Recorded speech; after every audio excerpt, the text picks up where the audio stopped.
Good evening, everyone, and welcome to the Omega Files. I'm your host, Dr. Freedom, and yes, I no longer wear a mask.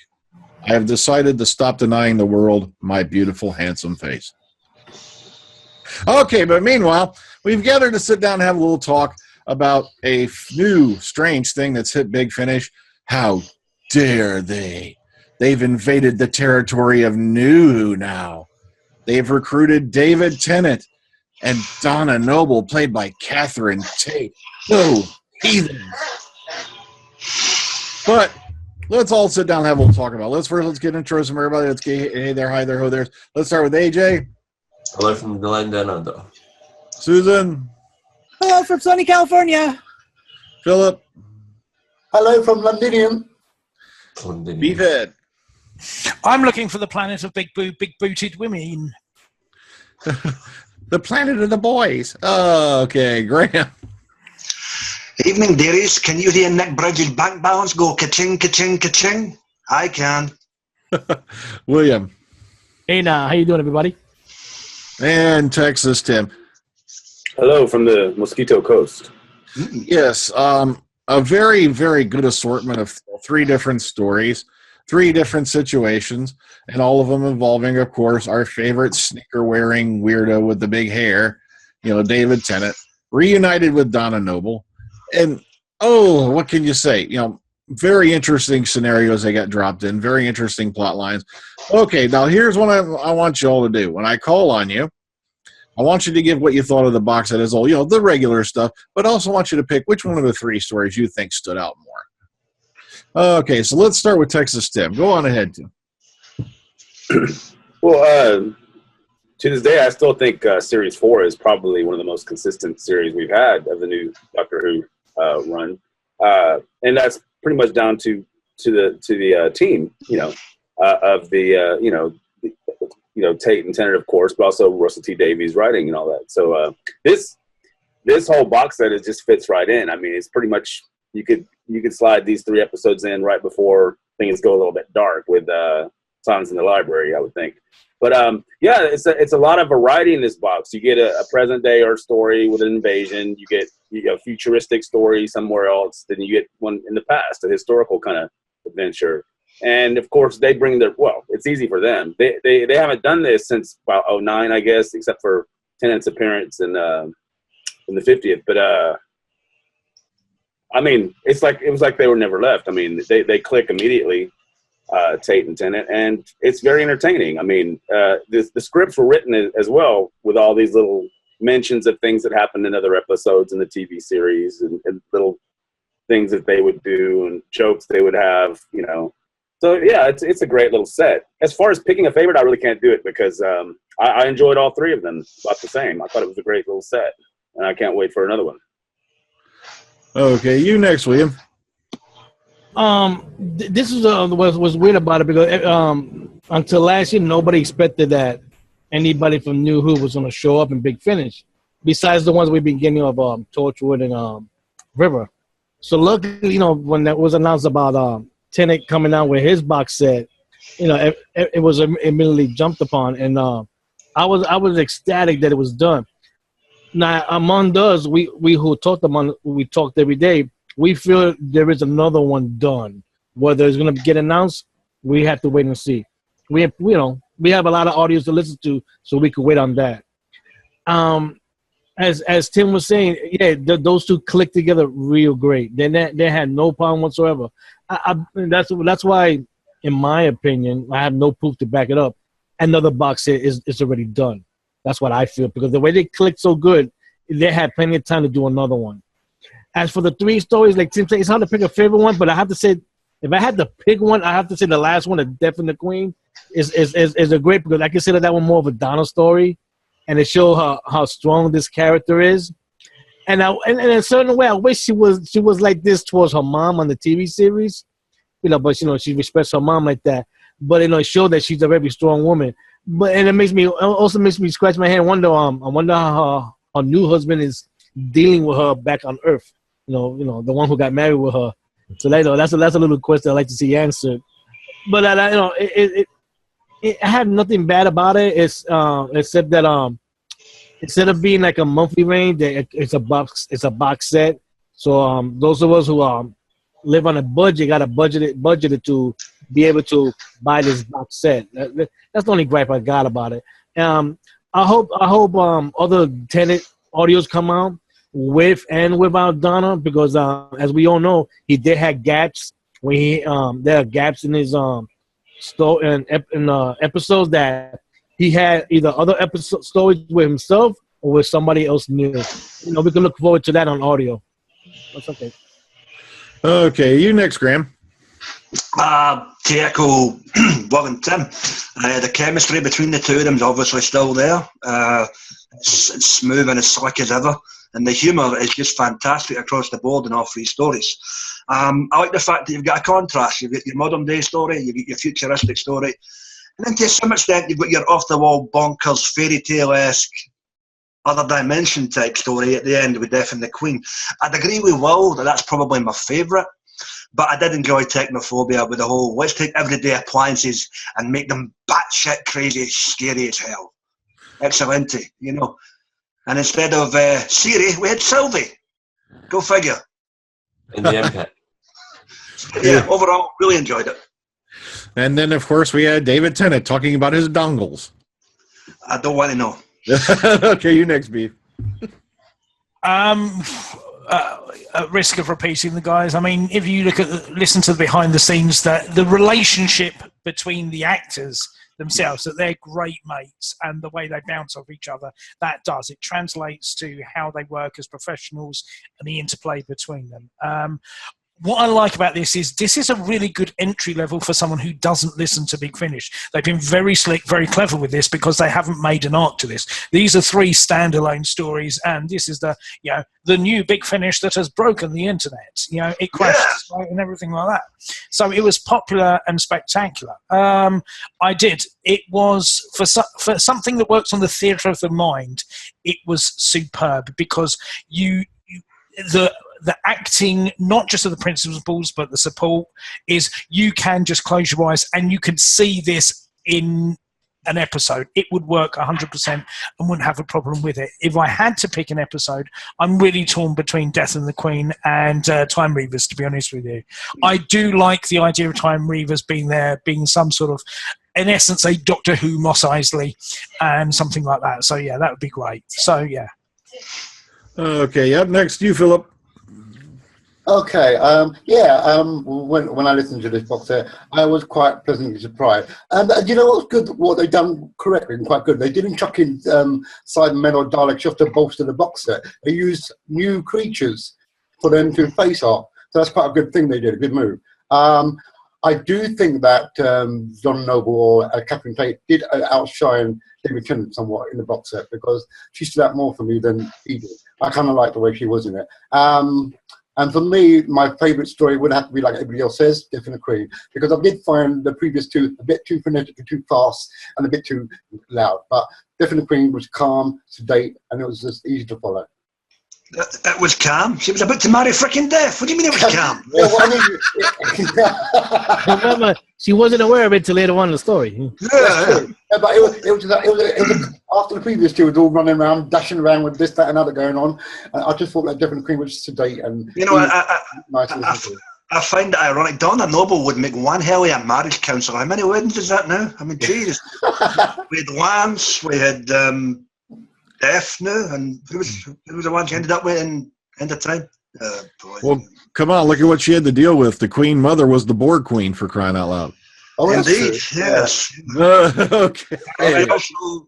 We also get Beth Chalmers back again as a Scotty maid. Oh, yeah. I like how she even tells him, I mean, are you going to ruin all of my weddings? Okay, next up, AJ, go ahead. For me, I thought this box set was brilliant. As everyone else has said, it was like they'd never left Tennant and Tate. They were just so on par with the TV series. It was brilliant. For me, I think the last 2 stories were quite good. The Time Reavers and Death and the Queen. How like Donna was relaying her, good fortunes and whatnot, and then you hear the actual events, and they were complete opposite to what she was saying. That was very Donna Noble. And in the Time Reavers with the time fluid link, how that damn fluid leak keeps either breaking down or you can't get the spare part for it. But other than that, the whole thing was awesome. The whole box set. That fluid link. That fluid link is the most troublesome thing on the TARDIS ever. It's always the one that goes first. Well, you got to remember the first time it wasn't the fluid link's fault. No, it's the Doctor's fault. And FYI, Philip, no, this podcast will not be going to the planet of the boys. Oh, shame. Go ahead, Susan. I really love the Donna and Tenny conversation, their humor, their love for each other, the way they bounce off each other. I love the way that they tackle problems, and and Donna becomes really empowering to people on every level. And then at the very end, in Death and the Queen, she herself is really super powerful. I mean, it's like her story arc all over, and I'm thrilled to watch Catherine Tate attack the enemies that she encounters. She's sympathetic and really kind to the people who are suffering, and knows that they're on the level, and that she brings herself to their level and then helps them to elevate them. She's so much like the Doctor in that way, but she does it in a totally unique way. Donna is compassionate, and she's really full of joy and humor and stuff. And so I guess I really like Technophobia because it's the beginning of that arc, and just to be different than all these fellows here. No, I'm just kidding. No, I had a great. I enjoyed Death and the Queen a lot, and Time Reavers was so brilliantly outer spacey. It was so fun. All the different races that were present there, that was just really amazing. So yeah, good enemies, good problem solving, and I mean, we can learn so much from Tenny and Donna, the way they address issues. So that's really all I've got. And so Technophobia for me. Susie, I'm going to call you in that as BS. The only reason you like Technophobia is because you had a thing for muscles. Let's briefly talk about the three stories. Let's start at the beginning. Let's start with Technophobia. Now, what I loved about this one is the fact, this is something you can put right here in the modern era, because we've got this fascination now with, we got phones, we got tablets, and we got all this nifty little things that talk back to you, except we call it Siri, so, all right, who wants to take off on that one first? Well, Rachel Sterling is always a plus. Yeah. Yep. Very good. It kind of reminded me of kind of like the Autumn story, where plastic things come to life and terrorize you. So it had the same kind of vein of acting to it. Well, that's why you can say that Technophobia goes to other Doctor Who stories, like the Robots of Death and the Big Finish Audio Robophobia, like that. Because if you notice, technology is corrupted in a way to harm people. That's how come you can say the word Technophobia is used in this story and the other stories that we talked about. And the great intelligence, amorphous, fear-based, yeah. I liked how they didn't make it too serious as well. I mean, you literally had people afraid of escalators or vacuum cleaners, and it was just like, in other words, they kept the silliness up quite a bit. So that's it. You have to have the silly factor, I think, that works with the pair of them. And you also have a nice little bit of a mirror, to be honest with you, as well. That you've got the other temp, to be honest with you. So there's that instant. Yes. The mirroring of Donna with another temp is really good, because by the end of it, you have the temp's pledge and everything. Nikki Wardley will not mention Tamsin Drew. No, but wasn't she a regular on Catherine Tate's show as well? They always work together, don't they? Yeah, that's the one. I think it was The Office sketch. Temps United. Yeah. One of the things they alluded to as well, they said in the extras that originally they intended this to be a slightly different way, but they changed it because it was close to a story in season 9. Did any of you pick up on that? What's that? No, what that would have been? Yeah, that's what I was trying to figure out. They said that in behind the scenes. They said the story was going to go one way, but they said, no, you can't do that because it's going to be close to something we're going to do.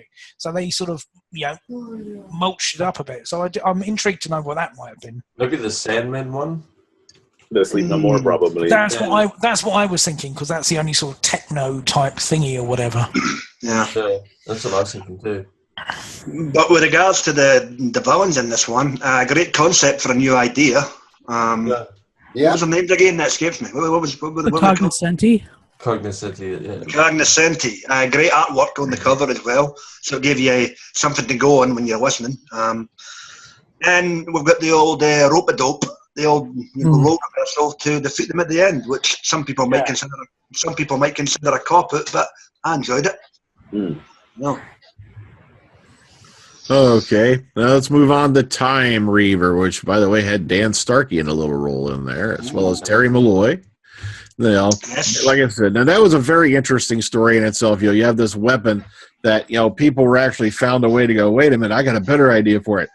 If I'm really happy, I'll shoot myself with it, and it'll last and last and last. It's just amazing, the kind of stuff they come up with. Where this started off as something that's supposed to make things blah blah, big bad evil weaponry.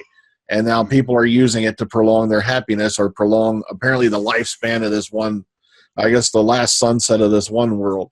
So, and then it goes into it from there. Okay, you guys take it off or my tongue starts going. So, wasn't this a weapon that was forbidden to be used? Yeah. By the Time Lords?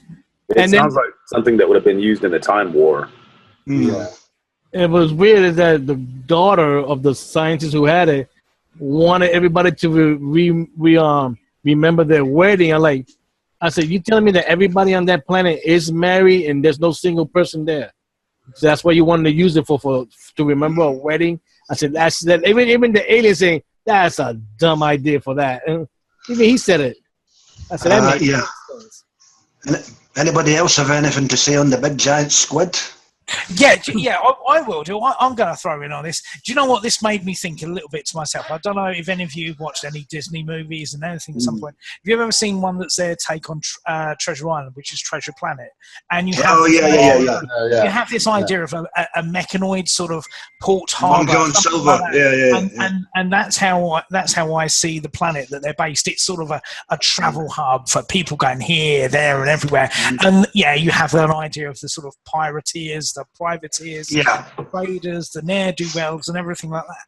And I think that's great. I like the idea. That one of the things I did get going through this, I don't know about you guys, was there was a sort of, to use a very 90s term, a girl power element to this. I mean, you had the temp in the first episode, then you have the poor helpless girl who turns out to be the fifth. The one who cause of the trouble by the second story, and you get something in the third, which we'll get to by that point. But I liked Soren as well. Alex Rowe, who's been in other Big Finish stuff and is a very funny guy in his own right, and has done a lot of comedy work with Tennant Tate and all the people involved with it. Soren, I like him as the grease monkey who knows the ins and outs and everything like that. The idea, the bureaucracy side of things that are associated and that. But I think that as a development of an idea as something like that is superb. It can be used for good or evil. And it's the idea of the happy clappy with cold harsh reality and exploitation. Yes. If I could echo your point though about what you were just saying about the whole girl power element to each of the stories, that's pretty much an echo of the way Davies writes as well. I mean, these sound and feel like his episodes, even though he didn't write them. You know what I mean? In other words, the writers styled them after the way he did it, I guess, in a way. Like it's more like something you would have seen on TV rather than your usual Big Finish, which is there's so many writers that write for them. But I do vote for Soren as a recurring character, to be honest with you, because there you go. Terry Malloy is obviously the chief. You get the noble sacrifice by him at the end, and to save the daughter. Yeah, not a bad character, and it gives him something different other than Davros, I suppose. So, I forgot, what was the name of the race who was in charge of the planet at the time? They were monitoring it. yeah. Okay, well, we'll figure it out later. I'll edit it in right here. No, yeah, didn't they remind you of the Vogons? Yes. Yeah. That's what was hitting me hardcore about them. That's what really, I was like, wait a minute, we've heard this before, haven't we? But okay, let's move on to the Is last. it Venetians? I think that was them, wasn't it? Venetians? Yeah, that's Yeah. it. Venetians. I just couldn't remember the name of that Good particular. one, William. It was And of course, honorable mentions go out to the chap who had the ultimate scam. I've got the bagpipes that bypass your psychic earpieces. That was so noisy in my ears, man. I was like, oh. Yeah, but to say that, the audio was really good because it did seem like it was like a real assault on your ears. Yeah, that's what it Because was. I was there working, I'm like, what the? Oh, yeah. Okay, let's move on to the last one, Death and a Queen, of course, with, like I said, pretty big name right off the bat. It's Alice Krieg, well-known actress. Like I said, she's been the Board Queen. She was that scary naked chick running around in Ghost Story back in 1980. And I will go back and watch that. Sorry, continue. Yeah. Like I said, very interesting story there where you had, actually death show up and all that kind of stuff. I'm going to pass it to you guys because I can go on with this one forever. I love it. Well, I love how they speed up the story just by having little bitty flashbacks with Donna flirting with the guy and him flirting with her, and the doctor keeps interrupting them while they're trying to have some alone time. Really cool how the story moves so quickly for that reason. I mean, but before you know it, she's the queen. Well, I mean, you get that in the first scene, but you get what I'm saying. Yeah. Oh, I liked it. The maid. I liked it. That maid. Yeah. She knows how to fight and everything. She wasn't scared. Yeah, as I say, but Beth Chalmers, when she's not playing Rain, she's playing every type of maid under the sun. So, go. I like the contrast of the happily never after because you've had a few companions who've gone off and married people and princes and everything like that, and you find out that actually it's all a sham, really. It's Exactly. Yeah. You find out after in other stories where the Doctor would have jogged on, you find out actually, the castle's just like a beaten up semi at the end of it. It was thingied by a force field. What was it? Death ended up being? It was an alien race that traded. Oh crap! What was the name of it? Like lawyers in essence, weren't they? Yeah. So, like really bad estate agents. But what I did enjoy though was the fact that you had Dave Tennant running around for like 3/4 of the story trying to decode what was written on this banner, and you're going, really? Okay, yeah. Leave this party Donna, Dave. Yeah, there you go. Yeah. The two things I liked about the story was Donna's underwear had the exact same thing written on the flag, so when those touched he evaporated, and then also the sonic screwdriver horseshoe setting. Why would you even have such a thing? Horseshoe setting. Because he's had horses. Well, that was a quick one. Even what I did like as well, I'd like the deadpan nature of the Death guy as well, to be honest with you. I'm a big fan of the Terry Pratchett books, and Death is a big character in that. So you had that sort of, you're a very good dancer, so I've been told. It's still humour, but in a very flat-line deadpan way. So that was good. Just putting AJ up on his point about the writing on Donna's underwear, that was a nice wee subtle joke at the end. No. What? Tried to get my pants and disappeared. Oh, that was a quick honeymoon, Yeah. I'm just going to plug Jenny T. Colgan's book that fits somewhere in that box set. It fits in the story. I don't know which story comes after. Who told you that? No, that's what she said in one of the things, that it fits in that box set, but it couldn't fit it on the. It does seem like they were using the box to promote the book and vice versa. So I mean, it was intentional that they all came out at the same time. Yeah. I dare say we'll get an audio CD version eventually. Hopefully. Yes, we will. Yep, hopefully. The funny question about when the Doctor was shot in the second story and he was asleep. Yeah. And he fell asleep. But even though because he took all those injections, he noticed that his time is going to end soon. Yeah, that's right. And then in the audio, you can hear the sound effect of the chimes. Well, that tells you that this is after Point A the Hood, then. Yeah, it has to be right there. How many people caught that nifty line? There's something on your back. Yeah. Oh, It's also after the Fast of Pompeii, then. There you go. I think this is lighthearted enough. The whole set. The series really went dark around Silence in the Library. That's when things started to take a dark turn for the whole run of episodes. I would say this would be right before that, probably. They're single episodes. You can put them anywhere you like, but there's none like you said. There's that one line about there's something on your back, so that kind of prefigures or what's going to come. Yeah. Before turn left, anyway. Yeah. Also, how many people loved Hortense? Come on. Chalmers. Hortense. What's her name? Hortense. The doctor was kind of making these, invitations, like, come on, she's so brilliant, blah, blah. And I hate to say it, but she was a rather good character. Yeah. Well, I like how Donna was teaching them to recite a novel, which was a Jackie Coleman.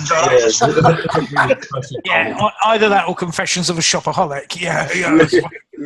Thank God it wasn't 50 Shades. That's the thing.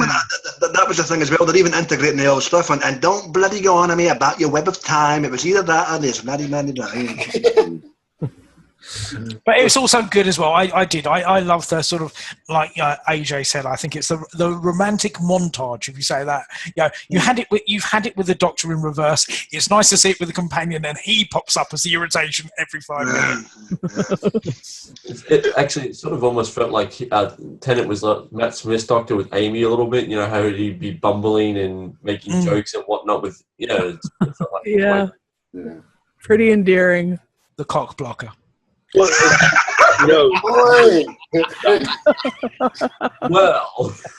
Donna has no time for him though when it comes to that. She's always trying to upstage him as far as when he's trying to be funny or clever, and then she's always gonna really that kind of big streak of nothingness. Yeah. No. Speaking all these big words, but it's geek to me. Yeah. Talking, it's all geek to me. Oh yeah. Or my favorite part of the end. Shut up, you old wire, you dried up old prune. Right about cow. Oh, whoa! Ran up a shake. So either way, through all three of these stories, they just clicked. It's like there was no time passed. They're right back into their respective roles. No trouble at all, no problem. And I am really hoping they are going to do more and more of these. I assume they are. Considering, let me see, when these got available for download, the Big Finish website was like, boom, down for how many hours? Because of all the download attempts. So they broke Big Finish. Congratulations, Ben Bridge, you're getting put through college. Yeah, no longer will they have to just rely on Philip Archer's money. Yeah. There you go. Considering I got it at 6 o'clock in the morning when it came out, but there you go. That's your time, Slick. Don't be griping. Okay, well, we've yapped about them. We've talked about them. Let's go ahead and let's rate them. We'll put them. But here's a question before we rate. Here's a question. Yeah. But if they do other Tenet box set, do you think they will probably do one with maybe Martha Jones or maybe solo adventures that happened after Donna left? Before he was generated? Yeah, but you got to remember, they've got a booker. You got to remember, Freema Agyeman has had a very active career after Doctor Who, so... Well, it's being seen, Sensei. To be fair, so is Tate, though. I think if she's nearby and they'll work out a deal with her if she happens to be there, she'll probably do one or two. She's done them before. She did a Torchwood for BBC. Yeah. And as a good buddy, JB has demonstrated, you don't have to be in the same country. So yeah, that's true. As I said, one of the wisest lines, probably the only wise lines I got out of Wayne's World 2 was, if you book them, they will come. So I'm assuming, that I hope they've got it in mind, because I'd love to hear her back, with Dave Tennant for a few adventures, because I actually think Martha Jones kind of got robbed in her time on Doctor Who. Yeah, I agree with that. Yeah, that'd be nice for her. She was a fantastic companion, but they kind of focused too much on that love me doctor storyline, and not, she, trust me, they did give her more than enough credit to later on, but I would love to see some adventures with her and the Doctor back in that time, and, maybe give her a little more justice. It'd be funny Or if you know what? You could have. I'm sorry. Go ahead. No, you go. No, I was just going to say, when he is alone, you could have her bump into him then, and you could put those stories during that time before he regenerates. You know what I mean? Like, I guess she was with Mickey by that time, though. But you never know. You get him in too. You could put stories anywhere, so that might work. Yeah, remember after the Sontaran stratagem and Poison in the Sky, and after the Doctor's daughter, they could have had an audio adventure together. The Martha and Don and the Doctor. Yeah, that's true. Because they wouldn't have got to where they got to straight away. There would have been like a pit stop along the way, hopefully. Right. Yeah. Now we need to have Capaldi bump into her and go, so, have you finally let go of me yet? Are you getting out? Matter of fact, you can get out right now. Okay. So, if you want to, go ahead and rate them individually if you want. Or you can just do the whole box set if you think that's quicker, okay? So I'll leave it up to you what you want to do. All right, let's start with AJ this time. Out of 10, go for it. I'll give it a 10 out of 10, especially for the verbal imagery of Donna wearing a dress that's really, really tight. Her chin chest. So thank you. I approve of lynching. You next, Susan. All right. Technophobia 10. Time Reavers 9.5. And Death and the Queen 9.5. And overall, probably a 10. And I also like the whole idea that the wardrobe only has 1G clothes. Yes, we must confirm. No, there is no Planet of the Boys. No. Oh, dang. Sorry, Philip. I need to go there. Okay, go ahead, Philip. You next. Okay, well, I'm going to go and take the phobia. I'm going to give that an 8.5. Time Reaver, it was too much of a, I don't know, it was too much for me, but I'll give that a 7. And obviously, Definite Queen, it gets a 10 from me. And overall box set itself, that gets a 10 as well, because it's great to see them two back, and it was an enjoyable box set overall. Okay, go ahead, Beef. It's a 789. You have me feeling fine. Technophobia would be a 7. Death and the Queen would be an 8. And Time Reavers would be a 9. Overall, it would be a 9. It's like you've taken something straight off the show and put it into an audio format. Vice versa, if you wanted to do that, you can close your eyes and you can imagine it. There's nothing lost between what you have there and what you're getting there now. And that is down to not just the principal cast, the supporting cast, who were absolutely fantastic in this, but the relationship and the writing throughout is tremendous.